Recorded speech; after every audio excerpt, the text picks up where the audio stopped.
troisième vidéo consacrée au thème d'histoire, l'Amérique et l'Europe en révolution, des années 1760 à 1804. Cette vidéo est consacrée à la leçon 3, la Révolution française.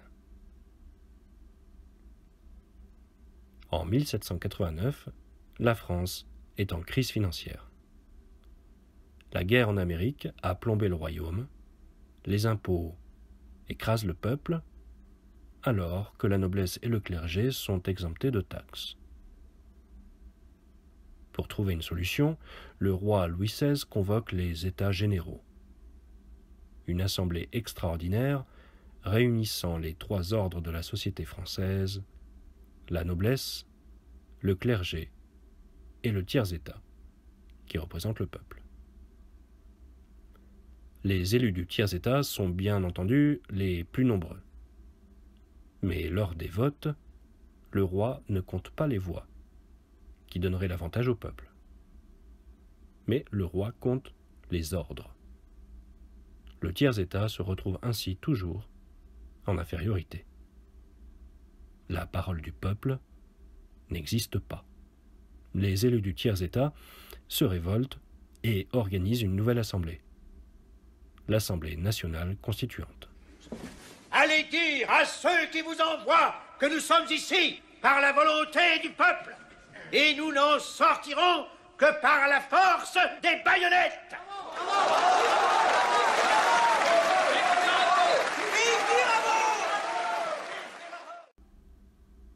Dans la salle vide du Jeu de Paume à Versailles, il jure de donner à la France une nouvelle constitution. Allez, asseyez-vous dehors, messieurs. Bailly, à vous la parole.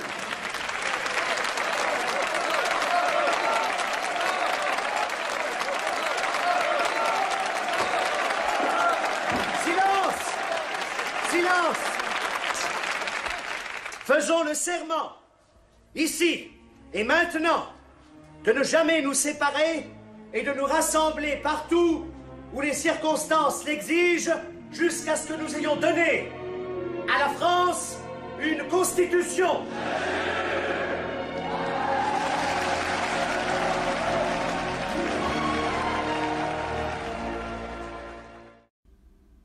Le 14 juillet 1789, la prise de la Bastille par les Parisiens montre que le peuple est aussi entré dans la révolte. C'est le début d'une révolution qui va transformer la France et l'Europe. En problématique, nous nous demanderons en quoi la Révolution française est une nouvelle étape vers la conquête des libertés. Après s'être rassemblés en Assemblée nationale pour donner à la France une nouvelle constitution, la dynamique révolutionnaire est lancée. Dans la nuit du 4 août 1789, les membres de cette Assemblée décident d'abolir les privilèges.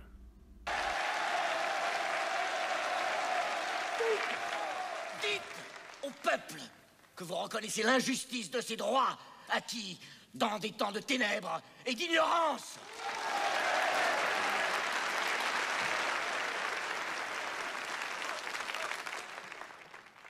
Notre collègue breton a raison. La colère du peuple est une juste colère. Moi, vicomte de Noailles, je propose que tous les privilèges et les droits de la noblesse soient abolis.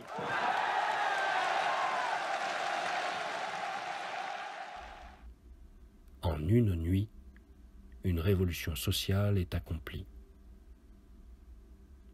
Puis, l'Assemblée continue ses travaux et vote la Déclaration des droits de l'homme et du citoyen le 26 août 1789.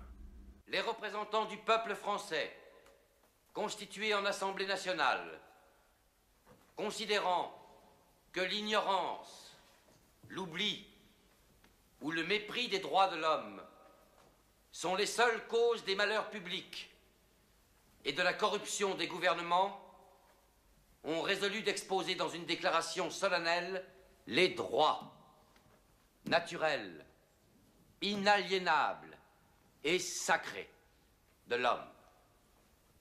Je vous demande de vous lever, messieurs.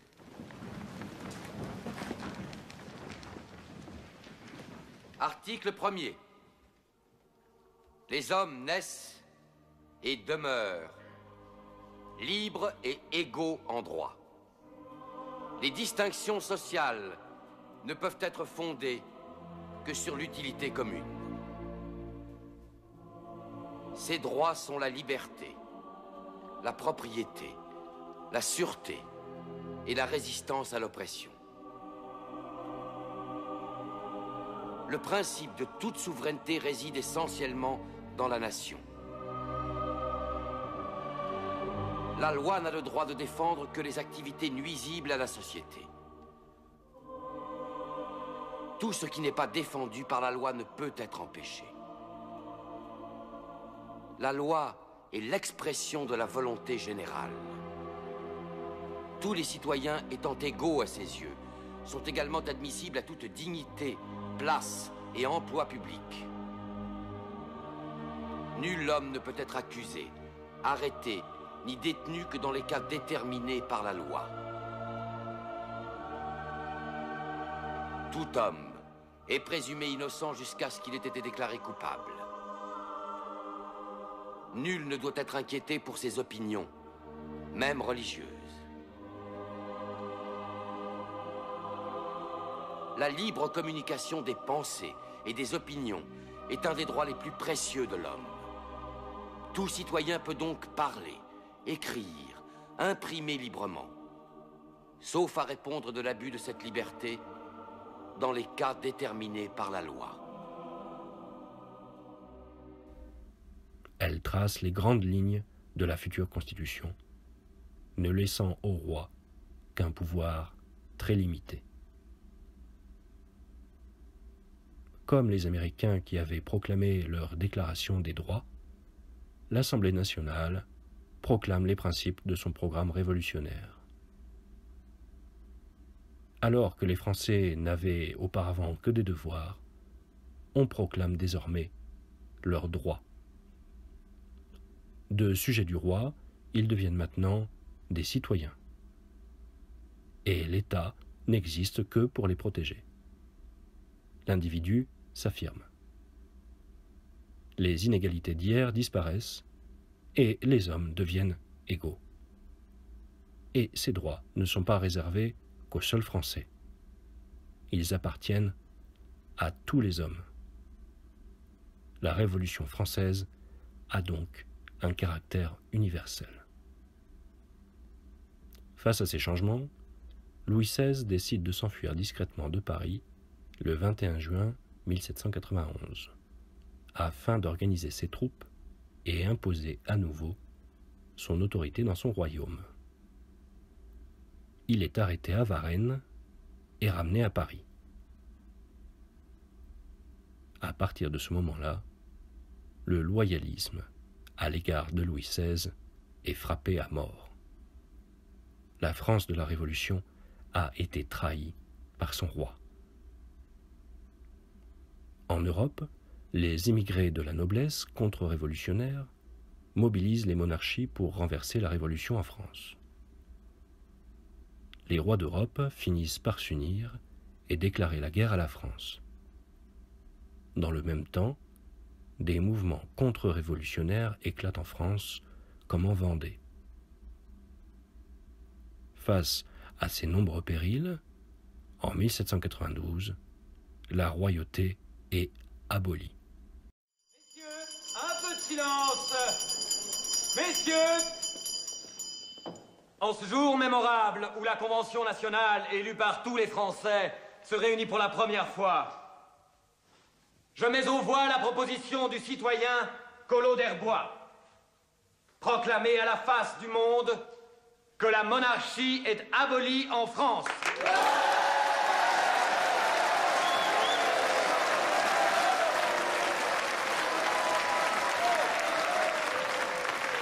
La motion est adoptée.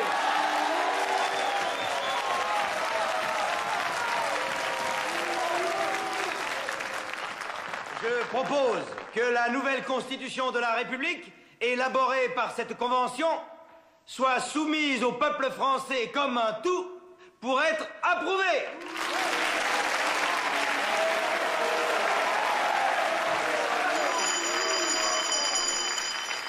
La motion est adoptée. Je propose. S'il vous plaît, citoyen Billaud-Varenne, venez à la tribune. Je peux dire ce que j'ai à dire d'ici. Je demande qu'à partir d'aujourd'hui, tous les documents publics soient désormais datés de l'an 1 de la République française. La République est proclamée. Le 21 janvier 1793, Louis XVI est exécuté.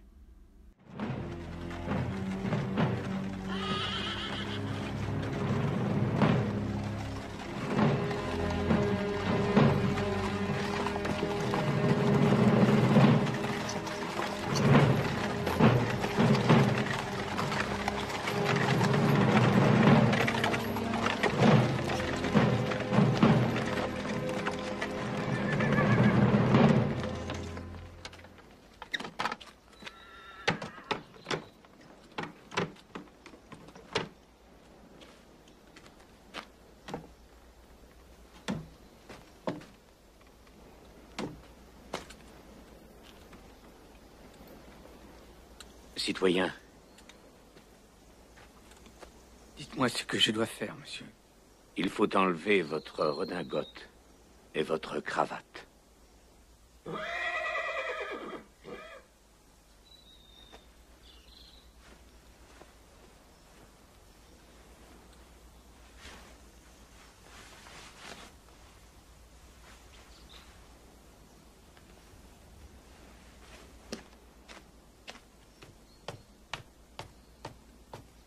Ce n'est pas nécessaire, monsieur.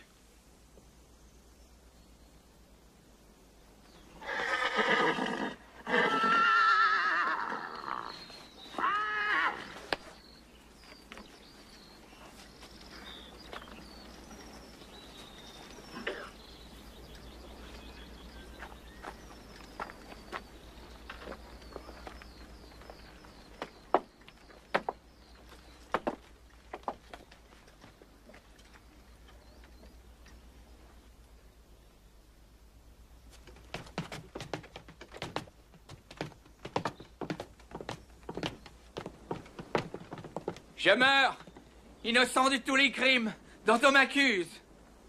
Je pardonne à ceux qui sont coupables de ma mort. Et je prie Dieu pour que le sang que vous allez répandre ne retombe jamais sur la France.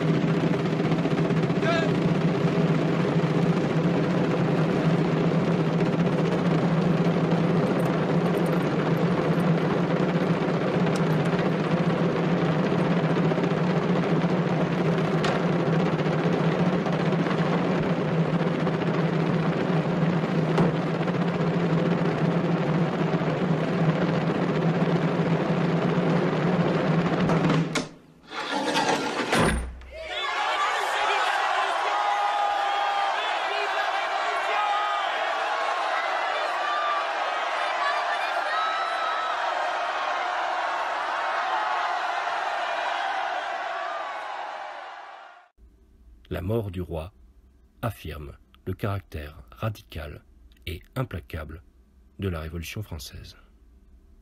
Ainsi, la Révolution française, par sa radicalité et son caractère universel, marque une nouvelle étape vers la conquête des libertés.